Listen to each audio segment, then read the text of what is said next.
the refinery into an SEZ, thereby getting complete exemption from all taxes.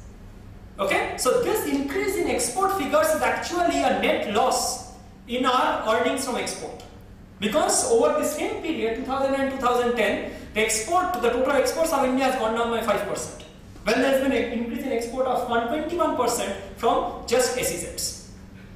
So you can understand the type of manipulation this can be done. Okay, a unit which was not initially in the SEZ is now brought into an SEZ. Okay, and both sides are happy. The company is happy because it doesn't need to pay any more tax, any more customs, etc. Government is happy because you can see this sort of astronomical figures showing increased exports. So these are the type of things which activists have to go into to find out and know what they are fighting against really. And I have friends who are working in this refinery in Jamnagar, and they say that there is an entire refinery unit. So he is a shop floor engineer. He says that an entire refinery unit doesn't have any numbers on any of the units. So the entire unit doesn't exist on the books of the company. Okay, which means it's a ghost unit. That means they don't pay any tax, anything. It's not even shown as an asset. So these are the ways this SEZs function, because there is no regulation on what is inside. So it's, as I said, it's complete laissez-faire, and it is encouraging corruption. It is encouraging non-transparency, completely against what the stated objective of the policy were.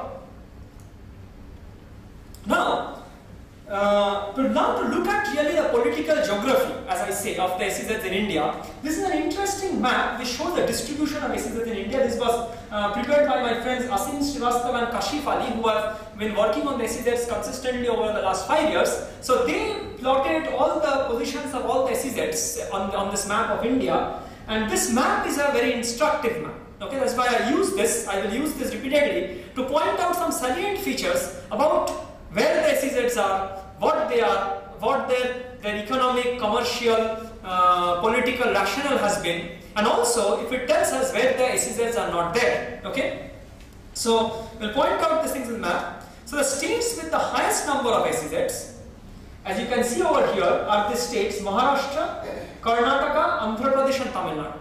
Okay, these are the states. So of this 111 operating SEZs, nearly 80% are in these 4 states. Interestingly, if you see the distribution of the SEZs in the states, you would see that 66% of these SEZs, okay, are in the ITS sector. Okay, the IT and the IT enabled services sector. And it's an interesting phenomenon. These are the same states which had followed the neoliberal policies, the earliest from 1990s, where the neoliberal policies were pursued most aggressively. And these were the states where IT companies and ITS companies had been given a tax haven. Okay, the tax haven is supposed to have expired last year. So it are the same IT companies which, when the SEZs were being built, they shifted their units, or they built parallel units within the SEZs to continue enjoying this tax haven for time to come, basically. So this is what has been the scenario, why there is this large number of SEZs, and you can see 66% of these are in this specific IT-ITS sector. And if you talk about employment figures, our NASSCOM says that over the last 20 years of the development of the IT field in India, the total employment, direct employment is 2 million, 20 lakhs. So that has been the total employment figures, which is nothing basically in this context. So these SEZs have become a major way of basically companies which have enjoyed infrastructure over here. Okay, cheap electricity, cheap water, transport, etc. have not paid taxes. Now they have shifted into these SEZs. Okay, in a big way. Alright, in order to continue enjoying this tax breaks. And also another thing is that this has also been a major areas of real estate development. Okay, and therefore this has also been a great money spinner in that respect. The second thing which you see over here is that the SEZs are clustered around the urban center. There is a large cluster around Delhi, Gurgaon, Noida area. You see this large cluster around Calcutta. Okay, a large cluster around Mumbai, around Hyderabad, around Bangalore, around Chennai. So one of the stated objectives of the SEZ Act being that the SEZ would develop infrastructure and get development into backward areas has not been fulfilled. The SEZs have clustered, so of all the SEZs up till now, actually 80% are around these urban centers and around this 6 major urban centers. And the reason why this has happened is because there has been because the export market has been bad. Therefore, SEZs have shifted totally near, you can say, to the real estate market. And all the big real estate developers, okay, are in the SEZ business. And because the law is such that it says that only 35 to 50% of the area within an SEZ is designated for industrial activities. That is what is called as processing area. Okay, the rest can be used for real estate development such as luxury housing, shopping malls, multiplexes, etc. And that is what is happening. Okay. All major real estate players such as DLF, Rahejas, Pashwanath, Unitech, Emaar, they are all SEZ developers. Okay, and actually, in order to, there is a land ceiling on SEZ. That is in order to, you cannot have SEZs. These companies cannot own lot of land in the urban areas because there is a strong urban land ceiling act which the government is now trying to dilute basically. So they have actually given rise to various subsidiaries by different names. The same companies. You will see many of them in Bangalore also. And infrastructure and such as water and electricity subsidized rates make it an attractive proposition. Okay, and this is a picture of the Wipro SEZ in Calcutta. And this I took the picture at a time when the entire surrounding area was under a power shutdown. Okay, there was load shedding taking place. The entire surrounding area, part of Calcutta, there was no power, and this was how they were getting the electricity at subsidized rates. Okay, and it was all illuminated. So this is the thing which has happened. This is a common sight. Here in various places you will see an entire dark countryside within it an SEZ which is standing with this sort of power. And when in the same stage where this is happening, there are farmer suicides because farmers are not getting power to run their pumps for irrigation. Okay, so this is a sort of resource grabbing what I referred to. And also the next thing what has happened is that to make this more lucrative, okay, state governments are ready to pass special legislation. And this was something unique. The Maharashtra government, they tried to place this legislation last year in the Maharashtra Assembly. There was a lot of protest, they couldn't do it. This is called the Maharashtra Special Economic Zones and Designated Areas Act 2010, which would convert the SEZs into autonomously administered townships under the SEZ developer. So this would become an autonomous township. There would be now a 5-member SEZ authority. 3 members would be nominated by the developer, which are basically a private player. 1 member would be from the government, and 1 would be the development commissioner. There, they would have the right to charge electricity, water rates from the inhabitants in the SEZ. They would have their own police force. Okay, and people staying in those SEZs would not be allowed or would not have the right to cast votes in elections in municipalities or in panchayats which are around the SEZ. So this is taking the question of this sovereignty to a completely different dimension. So this is actually an act which a state government in India actually tried to pass last year.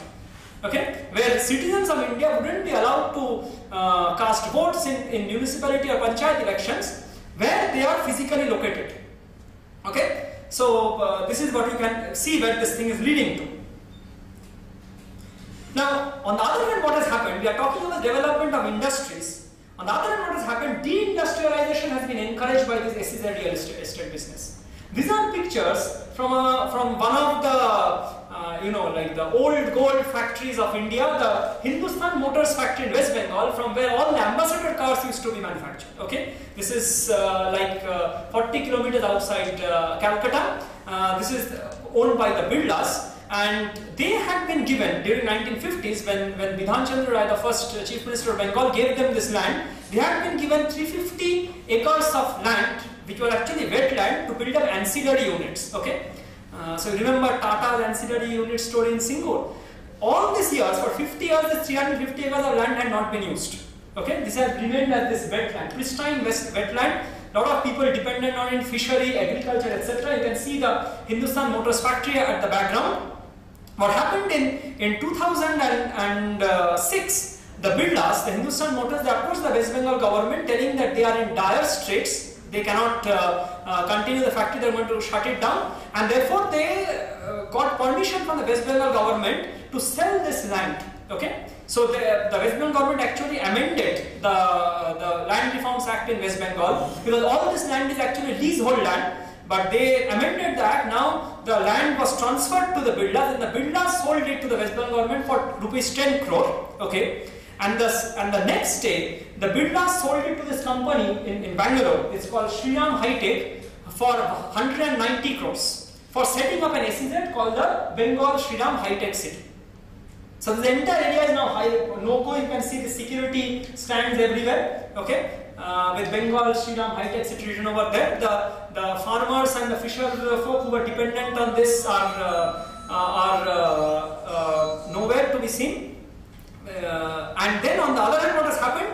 This 190 crore rupees which builder got, not a single paisa has been invested in developing the Hindustan Motor Factories. From 2002 there were 22,000 workers in the factory. Today it has come down to 1,800.